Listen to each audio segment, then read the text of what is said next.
ஜெய் குருதேவ். மீண்டும் நாம் அஷ்டாவக்ர கீதா அந்த 4 செக்ஷனில் நாம் மறுபடி சந்திக்கிறதுன்னு நினச்சி ரொம்ப சந்தோஷத்தோட இன்றைய பதிவு ஆரம்பமாகிறது. இன்றைய பதிவு அச்சம் உப்பை போன்றது, அதோட தொடர்ச்சி 2வது பாகம் அண்ட் நிறைவு பகுதி. அதற்கு முன்னாடி எப்பவும் போல் நம்ம 3 முறை ஓம்காரம் சொல்லுவோமா?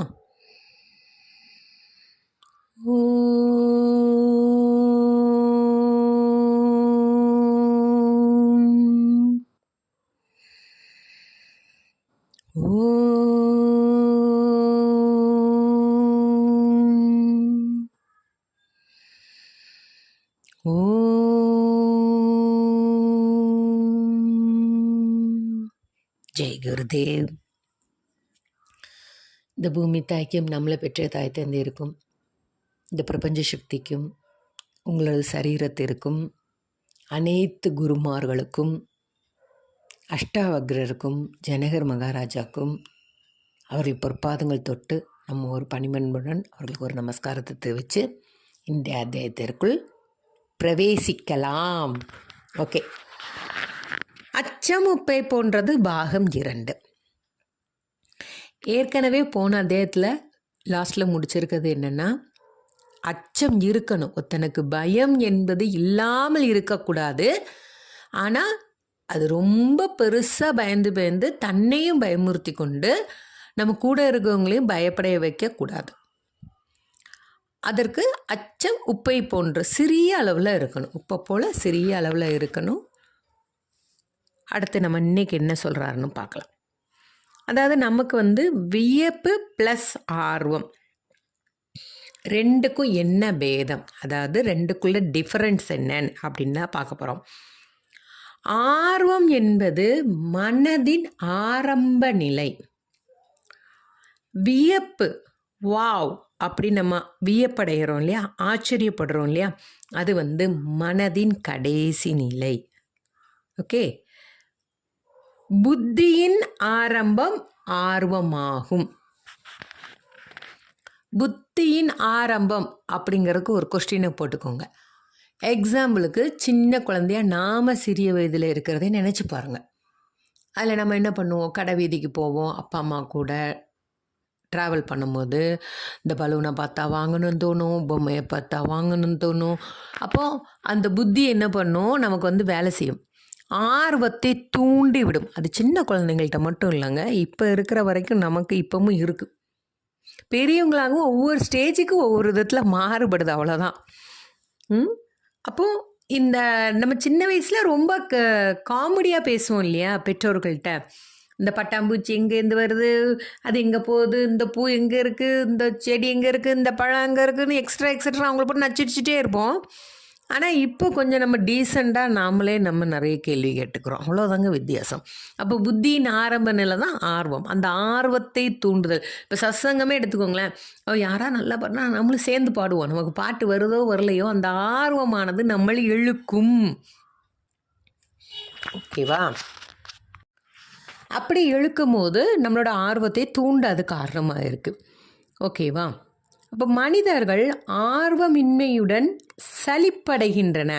அதாவது கொஞ்ச நாள் போக போக போக போக எல்லாத்துலேயுமே ஆர்வம் அப்படியே குறைஞ்சிரும். ஆர்வம் குறைய குறைய குறைய அவங்களுக்கு மன அழுத்தம் அதிகமாகும். மன அழுத்தம் அதிகமாகி என்னடா வாழ்க்கை வாழ்கிறோம் அப்படின்னு சலிப்பு அடைய வைக்கும் அப்படின்னு சொல்கிறார். அப்புறம் ஆர்வத்தை அறிவியலின் அன்னை அப்படின்னு சொல்கிறாங்க. வியப்படைதலை ஆன்மீகத்திற்கு அன்னை அப்படின்னு சொல்கிறாங்க. அப்போ அறிவியலின் அன்னை தான் முதல் படிக்கல் தான் ஆர்வம் அடைவது. புரிஞ்சுதா? ஆர்வம் தான் நம்மளை ஆன்மீகத்திற்கு கொண்டு போகும் என்பது தான் உத்தமமான விஷயம். ஏன்னா நம்ம ஆர்வம் தான் நம்மளோட முதல் படிக்கல். இது மனசோட மூளை இயங்குகிறது. வியப்பு நம்மளை ஃபுல்லாக உள்ள இழுக்குது. அந்த ஆர்வம் வியப்பாக மாறுகிறது. அப்போ ஆன்மீகத்தில் நம்ம படியெடுத்து வைக்க வைக்க வியப்படைதல் அதிகமாக இருக்கும். இப்போ எக்ஸாம்பிளுக்கு ஏதாவது ஒரு போகாத கோயிலுக்கு போங்க, அங்கே போனோன்னு ஆணு வாயை பழந்துண்டு நம்ம பார்த்துட்டே இருப்போம். அப்போ எதனால அந்த ஆன்மீகமானது, இல்லைன்னா ஏதாவது ஒரு சொற்பொழிவு கேட்குறோம், ஏதாவது சத்சங் பாடுறோம், அவங்கள பார்த்துட்டே அப்படியே நம்மளால் எந்த வேர்ட்ஸுமே எடுக்க முடியாது. இது எல்லாமே ஆன்மீகத்தில் மட்டும்தான் நடக்கும் அப்படின்னு சொல்கிறாரு. அப்போ ஆர்வம் அறிவியலின் அன்னை, வியப்படைதல் ஆன்மீகத்திற்கு அன்னை. நாம் அந்த அன்னையை கெட்டியாக பிடிச்சிக்கணும். ஓகேவா? இதுதான். அடுத்து நம்ம இந்த மெத்தடை எங்கே அனுபவிச்சிருக்கோம் அப்படின்னா, கிரியாவில் அனுபவிச்சிருக்கோம். கிரியா பண்ணும்போது நம்ம என்ன நடக்குது ஏது நடக்குதுன்னு நமக்கு தெரியாது. அப்போ அது ஒரு அனுபவத்தை கொண்டு வருது. அது ஆர்வம் இருக்குன்னா அதில் கொஞ்சம் நம்ம பொறுமையை கடைப்பிடிக்கணும். ஆர்வ கோளாறாக எல்லாத்துலேயும் முந்திரி கொட்ட மாதிரி முட்டின்ட்டு போகாமல் அந்த ஆர்வத்தை அனுபவமாக மாற்றணும். அந்த அனுபவத்தை ஆன்மீகமாக மாற்றணும். அப்படி ஜஸ்ட் அப்படியே கொஞ்சமாக நம்மளை டியூன் பண்ணிக்கிட்டே இருக்கணும். ஓகேவா? அப்போ இப்படி நடக்கும் போது அதிசயங்களும் அதே நிலை தான். நம்ம முதல்ல பார்க்கும்போது அது ரொம்ப பேரதிசயமாக இருக்கும். நாளாக இது இங்கே தான்ப்பா இருக்குது, எங்கள் ஊர் பக்கம்தான்ப்பா இருக்குது, எல்லாரும் வந்துட்டு போகிறாங்க. நமக்கு அந்த அதிசயத்தை பார்த்து மறத்து போச்சு. ஆனால் பார்க்காதவனுக்கு அது அதிசயமாக தானங்க இருக்கும். அவ்வளோதான் வித்தியாசம். அப்போ மாயா மாத்திரமிதம் விஸ்வம், இந்த பிரபஞ்சம் முழுவதும் நமது புலன்களால் கண்களால் செவிகளால் நாசிகளால் எல்லாமே அப்சர்வேஷன் பண்ணுது, உணர வைக்குது. அப்போ ஒளியோ வெளிச்சமோ பிரகாசமாக இருக்குது என்பதை கண்கள் இல்லைன்னா எப்படி நீங்கள் பார்ப்பீங்க?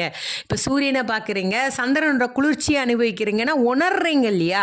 சூரியனின் வெப்பம் சந்திரனின் குளிர்ச்சி ரெண்டையும் உணர்றோம் இல்லையா? அப்போ அந்த ஐம்புலன்களால் நம்ம உணரப்படுகின்றோம் அப்படின்னு சொல்கிறாரு. அப்போ நாம் பிரபஞ்சத்தை அளக்கிறோம். எதனால்? புலன்களின் மூலமாக. அப்போ பிரபஞ்சம் மாயை, அது ஒரு மாயா தோற்றம். எல்லாமே ஒரு தொடர்புல இருக்கு. இப்போ குலோப்ஜான் ரொம்ப பிடிக்குது, ஓகே, அதை சாப்பிட்டுட்டே இருக்கோம். ஆனால் அதுக்கப்புறம் ஒரு கப் காஃபியோ டீயோ குடிச்சு பாருங்க, இனிப்பு கம்மியாக இருக்கிறது போல் இருக்கும். ஏன்னா குலோப்ஜானோட நம்ம அந்த சுவை சாப்பிட்டு அந்த இனிப்பானது உடல் முழுக்க ஸ்ப்ரெட் ஆகிருக்கும். அதுக்கப்புறம் நீங்கள் காஃபியோ டீயோ கரெக்டான சீனி அளவு போட்டு கொடுத்தாலும் அந்த சுவை கம்மியாகத்தான் தெரியும். அது மாதிரி தாங்க ஆன்மீகம். தகட்ட தெவிக்க இந்த என்ன சொல்கிறாங்க, திகட்டாத இன்பம். அதற்குள் எதுவுமே ஈடுகட்ட முடியாது. அவ்வளவுக்கு நம்மளை ஆர்வம் ஆன்மீகத்திற்கு கொண்டு செல்லும் அப்படின்னு சொல்கிறாரு. இதே மாதிரி தான் எல்லா விஷயத்துலையும். ஒளி நம்ம அல்ட்ராசோனிக் நம்ம ஸ்கேன் சென்டர்லலாம் பார்க்குற அந்த ஒளியே நம்மளால் உணர முடிகிறது, கேட்க முடிகிறது. எல்லாமே இது சம்மந்தப்பட்டதான். அப்போ இந்த பிரபஞ்சம் தன்னே போலவே எல்லாத்தையும் வியக்கத்தக்கது என்பதை நமக்கு உணர்த்துகிறது. இந்த பிரபஞ்ச சக்தி அளவில்லாத வியப்புடையது. நாம் ஒரு குறுகிய வட்டத்துக்குள்ளே இருந்து பார்த்துட்டு இருக்கிறதுனால அது நம்ம கண்களுக்கு தெரியவில்லை. பூனையால் பார்க்க இயலாது நைட்டு, ஆனால் ஆந்தையால் பார்க்க முடியும். பார்த்துக்கிங்களா? அது மாதிரி ஒவ்வொரு விஷயமும் ஒவ்வொரு வியக்கத்தக்கன விஷயமாக இருக்கின்றது அப்படின்னு சொல்கிறாரு. அடுத்து இது திருப்பியும் வியப்பில் இருப்பவருக்கு ஆர்வம் உண்டாகவே செய்யாது. ஏன்னா அவங்க ஆல்ரெடி ஆர்வத்திலேருந்து வியப்பத்துக்கு ப்ரொமோஷன் ஆகிட்டாங்க. அதனால் திருப்பி அவங்களுக்கு ஆர்வம் ஒரு தடக்கலை இருக்காது. ஏன்னா வியப்படைஞ்சிட்டே இருக்கிறவங்களுக்கு எப்படிங்க ஆர்வம் தூண்டப்படும்? அவங்க எல்லாத்தையும் தாண்டி அடுத்த நிலைக்கு போயிட்டாங்க. புரியுதா? அப்போது விகத கௌதுக அப்படின்னா இது முக்கியமானது. ஆர்வம் என்ற ஒன்று உங்களுக்குள் இல்லை என்றால் எப்படி வியப்பு வரும் அப்படின்னு சொல்கிறாரு.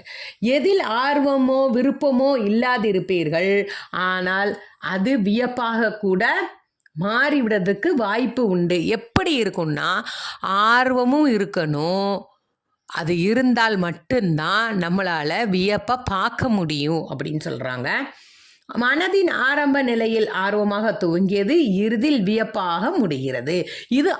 இது வந்து ஆன்மீகத்திற்கு ரொம்ப ரொம்ப வளர்ச்சியானதாகும். ஒருத்தர் ஆன்மீக பாதையில் பயணம் பண்ணுகிறார் என்றால் அவர் வியப்படைய ஆரம்பித்து விட்டார் என்று அர்த்தம். ஓகேவா? அதே மாதிரி தான் சூரியர்கள், சந்திரர், எத்தனையோ பிரபஞ்சங்கள், விண்மண்டலங்கள், இன்னும் என்னெல்லாமோ இருக்குங்க. நம்ம குறுகிய லெவலில் தான் நம்ம பார்த்துட்டு இருக்கோம். எங்கும் எல்லாவற்றிலும் எல்லையற்ற தன்மை நிரம்பி வழிகிறது. அப்போ ஆர்வம் நமது புரிந்துணர்வை அதிகரிக்கிறது, வியப்பு அதனை நிறைவடைய செய்கிறது. ஓகே, ஆர்வம் மட்டுமே போதாது. விஸ்வம் பஷ்யன் விகத கௌதுக, உலகத்தை ஆர்வத்துடன் நாம் கண்ணுறும் வரை அது ஒரு மாயை என்று புரிந்து கொள்ள மாட்டீர்கள். பிரபஞ்சத்தை மாயையாக பார்ப்பவர் ஆர்வம் என்ற நிலையை கடந்து விடுவாங்க. நல்லா புரிஞ்சுக்கோங்க, உலகத்தை நம்ம ஆர்வத்தோட பார்த்துக்கிட்டே இருக்கோம். அதை கண்ணால் காண வர அது மாய தோற்றம் அப்படிங்கிறத நம்ம புரிஞ்சு கொள்ள மாட்டோமா. அதேமாரி பிரபஞ்சம், உலகத்தை விட பிரபஞ்சம், உலகம் பிரபஞ்சத்துக்கு கொஞ்சம் என்ன டிஃப்ரென்ஸ்னு நீங்கள் வந்து இது பண்ணாதீங்க. உலகம்ங்கிறது நமக்குள்ள ஒரு சுற்று வட்டாரத்தை வச்சுருப்போம்ல, அதுதாங்க உலகம். என்னடா உலகம் பிரபஞ்சம் ரெண்டு ஒன்று தான் அப்படிங்கிறத இப்போ திருப்பி புரிய வைக்கிறேன். உலகம்ங்கிறது நம்ம ஒரு கட்டுக்குள்ளே இதுதான் உலகம், இது இப்படி தான் இருக்கும் அப்படி நம்ம ஒரு கட்டுக்குள்ளே வச்சுருக்கோம் பாருங்க. அதை தாண்டி வெளியில் வாங்க, பிரபஞ்சம் அப்படின்னு உணர பாருங்க. அப்போ பிரபஞ்சத்தை மாயா பார்த்துட்டோன்னு வச்சுக்கோங்களேன், அவங்க ஆர்வம் என்ற நிலையை கடந்து விடுவாங்கங்க. சிம்பிள், புரிஞ்சிருச்சா? இதுதான். அப்போ இந்த ஆர்வத்தன்மையை நாம் குரங்கிடம் பார்க்கலாம். அது வந்து வியப்படவே செய்யாது. அது என்ன பண்ணும், ஒரு பைக்லேருந்து ஒரு திங்ஸ் எடுக்கும், அடுத்ததுக்கு போகும், குரங்கு தாவிக்கிட்டே போகும். அது என்னைக்கா வந்து வாவ் இது இப்படி இருக்குது அப்படி இருக்குன்னு பார்த்துரு, எல்லாத்தையுமே ஒரே மாதிரி உருவி எடுத்துரும். அப்போ ஒரு முறை அந்த குரங்கு ஒரு முத்து மாலையை மாட்டிச்சுன்னு வச்சுக்கோங்க, அந்த முத்து மாலை குரங்குக்கிட்ட போய் முத்து மாலை மாட்டினா எப்படி இருக்கும்னு இமேஜ் பண்ணி பார்த்துக்கோங்க. அப்போது நம்மளோட மனமும் இது மாதிரி இருக்குமா? சுவை தென்படுகிற ரெண்டெல்லாம் பார்க்காது குரங்கு. ஒரு பழம் எடுத்ததுன்னா அதில் சுவையாக இருக்கான்னு செக் பண்ணுமா? பார்க்காது. அது பேசாமல் குரங்கோட மனம் ஆர்வத்தை மட்டும்தான் கொண்டு வரும். அது ஆர்வத்தில் கூட இம்பார்ட்டன்ஸ் கொடுக்காது. ஏன்னா அது எல்லாமே குரங்கிட்ட ஃபுல்லாகவே இருக்குது. எதை பார்த்தாலும் அது இழுக்கும். இறுதி வரை ஆர்வம் என்கின்ற நிலையிலேயே இருந்து விட்டால் குரங்கு மாதிரி நம்ம கடைசி வரைக்கும் ஆர்வத்திலேயே கடந்து வந்துட்டோம்னா, எப்போ நீங்கள் வியப்படைஞ்சு அதை ஆன்மீக நிலையில் எப்போ முதல் படிக்கட்டு வைப்பீங்க? அப்போ ஆர்வ கோளாறுலேயே இருக்கக்கூடாது, அடுத்த ஸ்டெப்புக்கு நம்ம போகணும்னு சொல்கிறாரு. அப்போ நமது மூதாதையர்களை குரங்கு நிலையை தாண்டி தான் நாம் வளர்ச்சியடையவில்லை என்று பொருள் கொள்ள வேண்டும். இதே தான், குரங்கு எப்படி ஆர்வ கோளாறுல ஒன்றா பண்ணிகிட்டே இருக்கோ, அது கடைசி வரைக்கும் அந்த ஆர்வத்திலேருந்து வெளியில் வரலாம். அதேமாரி நம்மளோட மனமானது குரங்கின் மனம் போன்று இருந்து விட்டால் கடைசி வரைக்கும் நம்ம ஆன்மீகத்திற்கு முதல் படிக்கல்ல கூட பார்க்கக்கூட முடியாது அப்படின்னு நமக்கு தெளிவாக சொல்கிறாங்க. அப்போது உலகையும் பாருங்கள் என்று அஷ்டாவக்கர் கூறுகிறார். அவர் உலகை பார்க்க வேண்டாம் என்று கூறவில்லை. அவர் இந்த பிரபஞ்சம் முழுவதும் நிகழ்வுகள் எவ்வாறு நடைபெறுகின்றன என்பதை பார்க்க சொல்கிறார். உங்களோட குடும்பம், பந்தம், சொந்தம், புட்டார், உறவினர், இந்த உலகம், ஆஃபீஸ், வெளியில் சுற்றுப்பயணம் போகிறது, இப்படி ஒரு உலகம் இருக்குது. அதையும் தாண்டி 7 அதிசயங்கள், கடல்கள், நீரோட்டங்கள், இப்படின்னு ஒரு உலகம் இருக்குது. இதெல்லாம் நீங்கள் வந்து அனுபவிக்க வேண்டாம், பார்க்க வேண்டாம்னு அவர் சொல்லலை. அஷ்டாவக்கர் நமக்கு என்ன சொல்றாருன்னா, இதையும் தாண்டி பிரபஞ்சத்தில் நிறைய இருக்குங்க. இந்த உலகத்தில் இது மட்டும் கிடையாது, இன்னும் இருக்கு. ஆனால் எல்லாத்தையுமே ஒரு நிகழ்வுகளாக பாருங்கள் அப்படின்னு நமக்கு அழகாக சூப்பராரு. எதுவுமே நிலையானது இல்லைங்க. எந்த நிகழ்வு நம்ம பார்த்துட்டோன்னா ஒரு நிகழ்வு நிலையானது இல்லை. சுகமானதோ, சுகமற்றதோ, பயங்கரமானதோ, உன்னதமானதோ எல்லாமே இருக்குது. அது எல்லாமே வண்ணமாக இருக்குது, அப்புறம் மறைஞ்சு போகும். அப்போ மரணமே வந்தாலும் மெய்ஞானியை அசைக்க முடியாது. அது எப்படிங்க சாத்தியமாகும்? ஆமாம், மரணம் என்பது என்ன? குளியல் அறையில் நாம் அவிழ்த்து வைக்கும் உடை, அது போலதாங்க நம்மளோட மரணமும். புரிஞ்சுதா?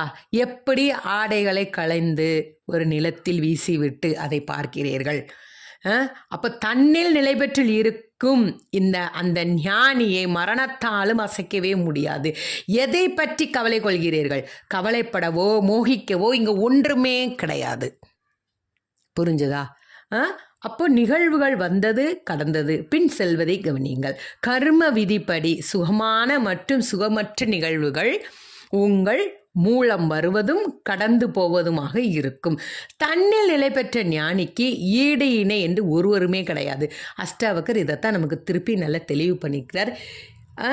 அது நினைவிற்கும் சொல்லுக்கும் அரியதாகும். ஒரு சிறிய மிட்டாய் எடுத்துக்கோங்க, சாக்லேட் எடுத்துக்கோங்க, அனுபவித்து மகிழ்ச்சி அடைய முடியும்.